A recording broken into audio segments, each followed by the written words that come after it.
make counterfeit bags. That's true, leather is available, but most of the counterfeits in China doesn't use that real leather. And you know, those sinners can't even make that much anyways. Then he says, one piece of Togo leather, the same leather as this one, will cost 450 USD. that's not true. The Togo from Weinheimer today costs about $330. On average 22 square foot at 13 euros a foot. You do the math. He says another true thing about the stainless steel, the ocean steel hardware. The hardware. See, for one piece of bag, the hardware will cost 150 USD. Yes, that's the top grade hardware and it's available in China. That's also true. But it doesn't cost $150. That's also padded. But then he adds up all these costs saying that the total is $1,450.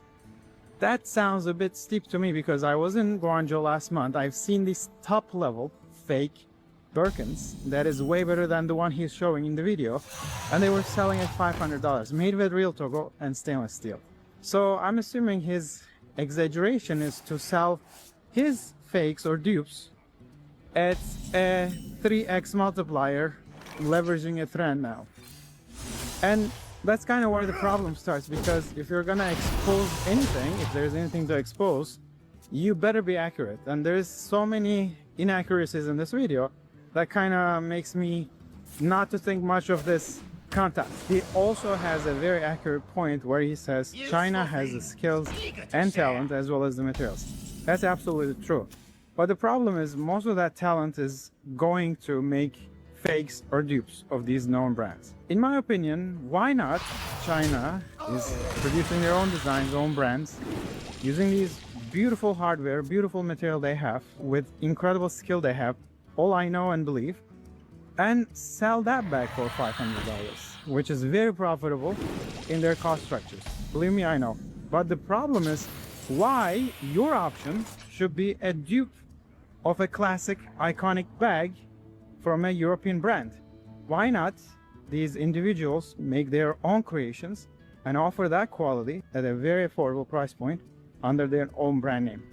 That's the real challenge I invite all Chinese people to take on in this trade war. I think that's the real meaning. I'm not here to judge anybody making fake bags, anybody buying or using fake bags, but here's what I think. Here's my understanding of the concept.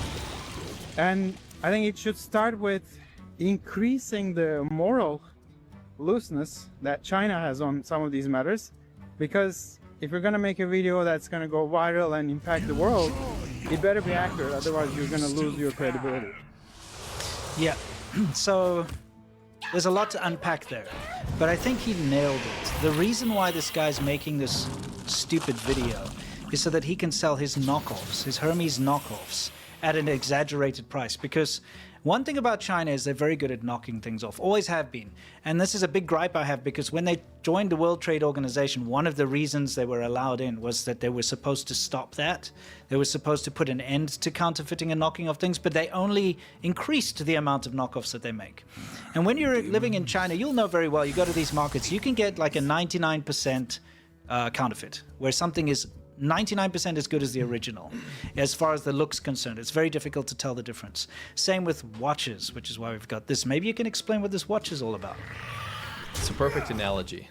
I'll make When you buy Hermes bag or anything, any luxury item, you're buying for design, prestige, and brand heritage. Yes. This is a $10 Temu watch. This is a $10 Temu watch that is a knockoff of a Patek Philippe Nautilus. How much does the real thing cost? It's like 30 grand. Yeah, right? similar. So this is a $10 watch. It smells literally like sulfur, right? This you're not gonna have a good time if you wear this and sweat.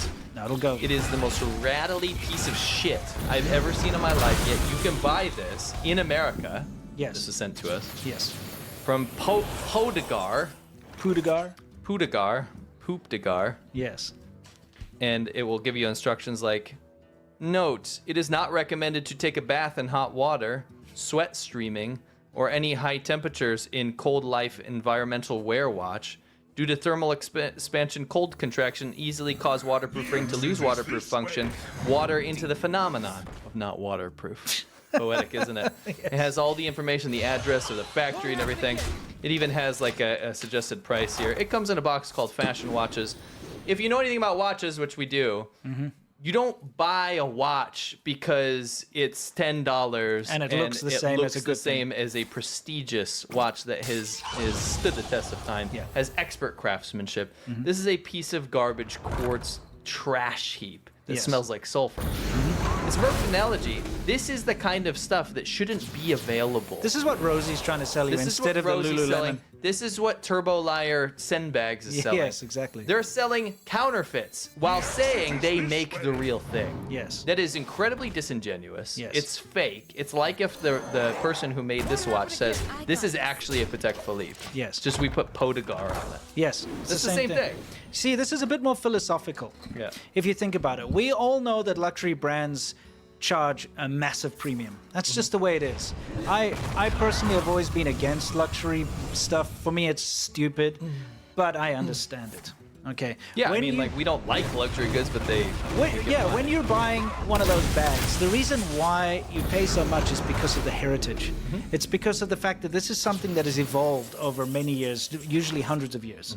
Okay, so the way the stitching works, the double stitching that they use in Hermes bags, it's something that started out because of the way they used to make horse saddles and stuff, and it needed to be that way to be tough, you know, so that it didn't come apart while you're riding a horse and kill you. And then just how it evolved. And the craftsmanship that went into it. And so you build this reputation.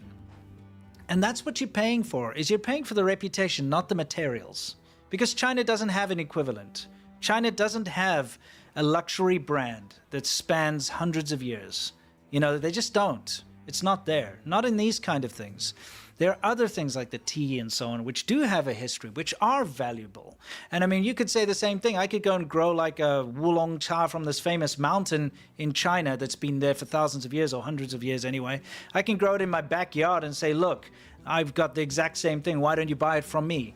No, because it's not from that special spring water in that special mountain. Same as the Hermes bag, you know, is made in France, in these places. In fact, finally Google got this right. I said, are Hermes bags made in China? And what does it say? It says, no, Hermes bags are not made in China. They're primarily manufactured in France, with artisans working on 60 production and training sites across 11 regions, etc., etc., etc. Let's just get past this blurb. I'm surprised it didn't use sandbags and say, you know,